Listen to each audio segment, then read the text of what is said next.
retrouvés bloqués aux entrées du stade, retardant le coup d'envoi de la finale. Pour le préfet, deux explications. D'abord, les perturbations occasionnées par la grève de la RATP. Ensuite, un nombre conséquent de faux billets. Plusieurs milliers de supporters se sont présentés au point de préfiltrage, une part très importante d'entre eux étant démunis de billets ou porteurs de billets falsifiés. Ce sont sans doute 30 à 40 000 personnes qui étaient au-delà des 80 000 admissibles dans le stade dans cette situation. Au total, ce serait donc près de 120 000 personnes qui se seraient amassées autour de l'enceinte. Une surcapacité qui a obligé les forces de l'ordre à lever l'un des points de filtrage. Des centaines de jeunes en auraient alors profité, selon le préfet, pour semer le chaos. 300 à 400 jeunes issus des quartiers sensibles de Seine-Saint-Denis, profitant de la levée du point de filtrage, ont tenté de forcer le dispositif. Conséquence, le coup d'envoi de la rencontre avait été retardé de 36 minutes. Le préfet va saisir le procureur pour ouvrir une enquête sur la fraude massive aux faux billets. 6 minutes, effectivement. C'est 32 secondes. C'est très précis. Guillaume Faure, on notait tout à l'heure avec ce journaliste britannique qui était donc présent hier soir au Stade de France et qui nous disait en substance, ok, je veux bien reconnaître qu'il y avait peut-être des supporters qui n'avaient pas de billets ou qui avaient des faux billets, mais le problème pour moi, c'est que ceux qui en avaient ne se sont pas sentis protégés par les forces de l'ordre au moment des scènes de panique et au moment des attroupements. Oui, 2 fois, mais encore une fois, quelle est la cause, quelle est la conséquence? Permettez-moi d'y revenir. La cause, c'est quand même qu'on a des dizaines de milliers de faux billets qui sont arrivés sur notre territoire national par des supporters qui étaient quasi exclusivement britanniques. Les Espagnols ne se sont pas présentés avec des faux billets. Les Espagnols n'ont d'ailleurs pas eu de difficulté à rentrer dans le stade. Ils se sont plaints d'autres choses, qui étaient des agressions par des délinquants qui sont venus les dépouiller, mais ils ne se sont pas plaints de difficultés pour rentrer dans le stade. Pourquoi? Parce qu'ils avaient des vrais billets. Donc maintenant, il y avait quand même plusieurs dizaines de milliers de faux billets. On a quand même un individu qui a été arrêté par les services de police qui était porteur de 50 faux billets à lui tout seul. Il en faisait commerce. Donc maintenant, comment ces billets sont arrivés?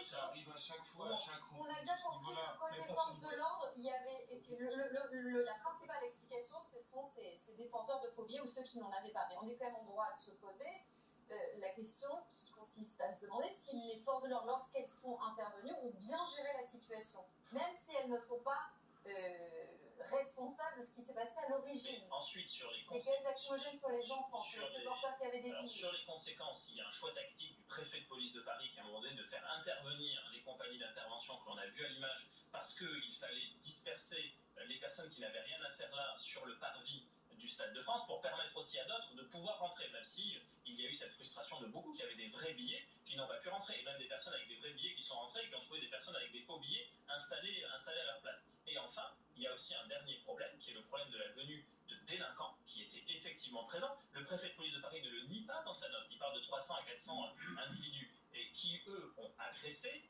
volé, dépouillé des supporters indistinctement, britanniques comme espagnols. Beaucoup d'Espagnols s'en sont plaints, y compris des enfants qui portaient les billets à la main et qui se les sont vus arracher parce que la valeur vénale de ces billets peut monter dans certains cas à plusieurs milliers d'euros. Bruno, pourquoi on parle de ces faux billets qu'en parlant des supporters britanniques? Les Espagnols, ils trichent jamais? Non, il n'y a pas eu ce problème, du côté de Guillaume le précisait très bien, mais je voulais juste revenir sur la gestion du maintien de l'ordre. Et la difficulté que c'est, parce que j'entendais le journaliste parler tout à l'heure en disant que les policiers n'arrivent pas à faire leur boulot, etc. Vous ne pouvez pas imaginer les problématiques de discernement qu'il y a lorsqu'on fait du maintien de l'ordre. J'en ai fait pendant quelques années, je peux vous assurer, c'est pas du tout évident. Et lorsqu'on voit ce qu'on a vu tout à l'heure sur les images, c'est-à-dire des gens se faire gazer, c'est qu'à un moment donné, il y avait une situation qui devait permettre cette action de la part des forces de l'ordre et qu'on ne pouvait pas faire autrement. Et alors, effectivement, il y a toujours des dégâts collatéraux. Ouais. C'est-à-dire, il y a ceux qui viennent là c'est en famille. Et c'est toute la difficulté pour les forces de l'ordre. Après, on réprime les forces de l'ordre. J'entends les politiques qui commentent beaucoup ce sujet-là, mais ils devraient y aller, faire un maintien de l'ordre, ils verraient comment ça se passe réellement. Je peux vous assurer que pour les forces de l'ordre, ce n'est pas du tout évident à gérer comme situation. Et effectivement, il y a des dégâts. Alors, ce qui a aussi un peu semé le trouble, c'est que certains supporters britanniques avaient une version imprimée de leur billet. Ça avait été négocié par le club de Liverpool. Et ça a compliqué la donne aussi. C'était justement ça la différence entre le club de Liverpool et le club du Real Madrid. C'était le club de Liverpool qui avait fait la demande d'avoir plus de billets en version papier pour ses supporters à eux, alors que le club du Real Madrid, eux, n'en voyaient pas l'utilité. Et donc, pourquoi ils en voulaient plus des versions? Visiblement parce que c'était plus facile à dispatcher pour leurs supporters. Et sauf qu'effectivement, un billet en version papier il est beaucoup plus facilement falsifiable qu'un billet en version numérique qui ont toutes les protections au niveau data Et ils étaient contrôlés simplement au moment du dernier barrage, c'est-à-dire au niveau des grilles ou dès le début? Le premier barrage est avec un contrôlé. appareil.